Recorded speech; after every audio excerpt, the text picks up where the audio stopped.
మీరందరూ short video చూస్తుంటే ఇదేంటి అనేది మీకు అర్థమైపోయి ఉంటుంది. అదేనండి పాలకూర, చుక్కకూర 2 కలిపి పులుసు చేశానండి. ఇంకా అద్భుతం అంతే. చాలా బావుంది టేస్ట్ అయితే. ఆకుకూరలు తినము అనుకున్న వాళ్ళు గూడా ఇలా పాలకూరతో ఒకసారి ట్రై చేయండి. 2 కలిపి చుక్కకూర వేసి చాలా బావుంటుందంటే ఎప్పుడు పాలకూర, టమాటా ఇలా మిక్స్ చేసి చేసుకుంటూ ఉంటారు కదా! అస్సలు ఇలాంటి పులుసు మళ్ళీ మళ్ళీ చేసుకొని తింటారండి. ఒకసారి ట్రై చేసి చూడండి. అద్భుతంగా ఉంటుంది టేస్ట్ అయితే. చూస్తుంటేనే నోరూరిపోయింది కదా! అస్సలు మిస్ అవ్వద్దు. ఈ వీడియో మొత్తం చూసేయండి. ఎలా చేయాలో చూపిచ్చేస్తాను. ఒక 2 టేబుల్ స్పూన్స్ ఆఫ్ పెసరపప్పు తీసుకోండి. పెసరపప్పు కడిగేసి కొంచెం వాటర్ పోసి పొయ్యి మీద పెట్టండి. అది ఉడుకుతూ ఉంటుంది. ఇక్కడ నేనైతే 2 కట్టలు పాలకూర, 2 కట్టలు చుక్కకూర తీసుకున్నాను. వీటిని చిన్న చిన్న ముక్కలుగా కట్ చేసి పెట్టేసుకున్నాననమాట. ఇప్పుడు వీటిని నీళ్లు పోసి 2 సార్లు కడిగి పక్కన పెట్టేసుకుంటాను. వాటర్‌తో కడగాలండి. కొంచెం మట్టి ఉన్న పైన కొంచెం ఆకుకూరలకి తెల్ల తెల్లగా ఉంటుంది గదా! మనం బయట కొన్న ఆకుకూరలకి అవన్నీ అయితే పోతాయి. ఒక 2, 3 సార్లు వీలైతే కడిగి కాస్త నీళ్ళు పోసుకొని పక్కన పెట్టేసుకోండి. ఇప్పుడైతే నేనిక్కడ 2 ఉల్లిపాయలు తీసుకున్నాను. 3 పచ్చిమిరపకాయలు తీసుకున్నాను. మీకు కారానికి తగ్గట్టు తీసుకోండి. 2 ఉల్లిపాయలు ఇలా 4 ముక్కలుగా ఒక్కొక్క చెక్కని 4 ముక్కలుగా తరిగి ఇలా ఇలా కొంచెం పెద్ద సైజులోనే ముక్కలు చేసి పెట్టుకున్నాను. పచ్చిమిరపకాయలైతే చీలికలుగా తరిగి పెట్టుకుంటున్నాననమాట. సన్నగా చీలికలు చేసుకొని పెట్టుకోవాలి.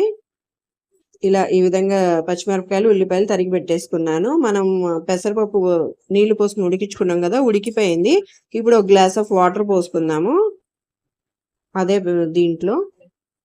ఇప్పుడు కట్ చేసి పెట్టుకున్న ఉల్లిపాయలు, పచ్చిమిరపకాయలైతే మొత్తం వేసేసాము.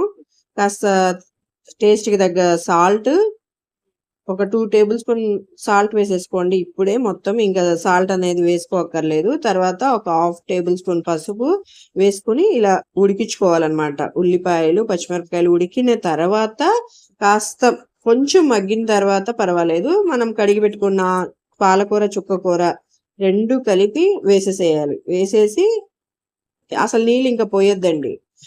ఉన్న వాటితోనే ఇంకా సరిపోతుంది వాటర్ అనేది. తర్వాత అది కొంచెం ఉడికిన తర్వాత కాస్త ఒక హాఫ్ టేబుల్ స్పూన్ కారం వేసుకోండి. ఎందుకంటే పచ్చిమిరపకాయలు వేసుకున్నాం కాబట్టి కారం ఇంకా మనకి ఎక్కువ అవుతుంది.